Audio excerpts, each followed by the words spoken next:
Definitely considering the circumstances, you don't want to see your guys injured and whatnot. But with that happening, my reps have gone up. I'm just blessed to be able to still have that opportunity to be able to continue to gain the trust of my coaches and go out there and just try to continue to get better and continue to improve on my game. Where do you think you grew the most from your rookie season to now? Say that one more time. Where do you think you grew the most from your rookie season till now? I think getting in a routine. I think being routine as far as game week, and then going into practice and just my daily routine as far as in the weight room, pre-practice stuff, getting here early in the morning. I think just being consistent with that really helps me be consistent when I'm out there on the field. I really believe that it all translates if you're consistent in like all areas of your life, and it's going to translate to your play on the field. How do you view that? How do you view that linebacker room? You draft Jihad #1. You get Mondin coming in. You're here. What do you view that room?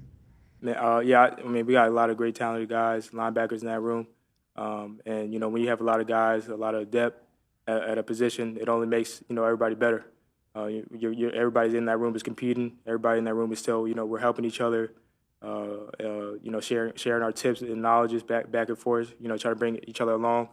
And, when you do that and you try to compete with the guy right next to you, that only helps you improve your game. So I'm really happy to be a part of a situation like that. It's not like that everywhere where you can, compete against your guys and have that camaraderie that we have.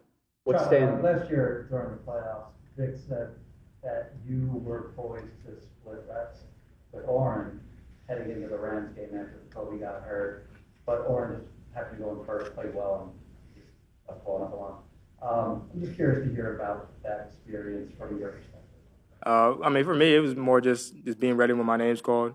Oren went out there and he balled out, and he continued to help the team go on to win the Super Bowl. And I was just making sure I was prepared and ready if they needed my number to be out there and try to just go out there and make plays to help the team. That was my role at the time, and I had no complaints for that. But for me, it was really just making sure I was ready as far as game plan wise and my responsibility if my name was called. What has stood out about Jihad so far in the meeting room? In the meeting room, I'd probably say he's picking up the defense. He's really learning a lot. Getting his mental reps. When we're out there at practice, he's out there on the side, getting the call from the coach, and then looking at his position, trying to get those mental reps. So he's definitely trying to get the most out of what he can do right now. What's it been like getting back with Drew?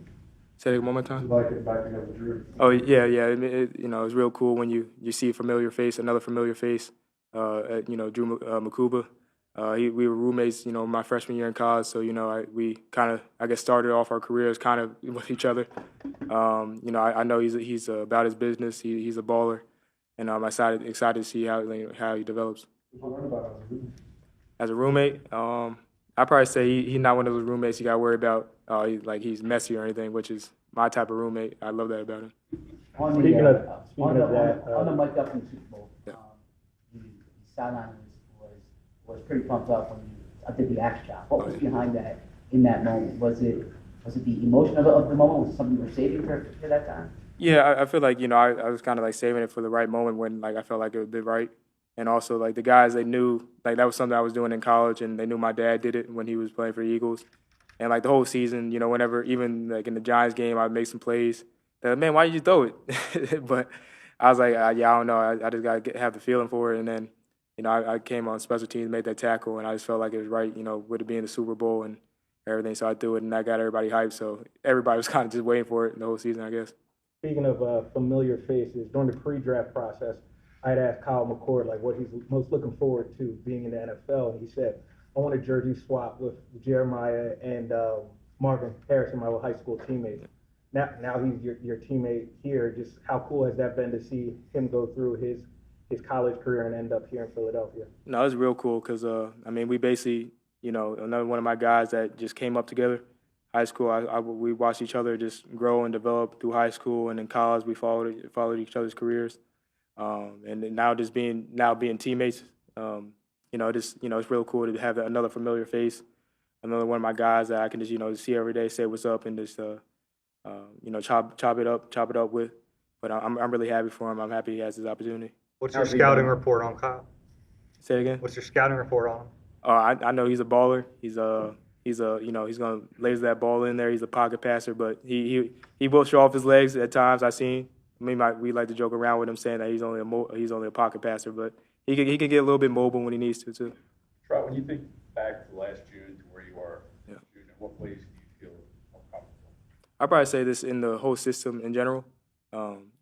Last year it's kind of like going into a new system, and I feel like kind of the whole defense was learning a new system with Vic coming in, and having a whole year under my belt and continue to watch the guys, watch Zach Bond, N'Kobe, watching Oren, seeing how they played the game and played different techniques in our defense. I feel like that really helped me learn and to continue to develop in the scheme. What perspective do you have on what Jihad's going to go through being a rookie in his hometown? Oh yeah, I think he's gonna love it. I feel like Howie Roseman and just the whole Eagles organization like to bring in guys that are hometown kids that always kind of watch the Eagles and were fans of Eagles.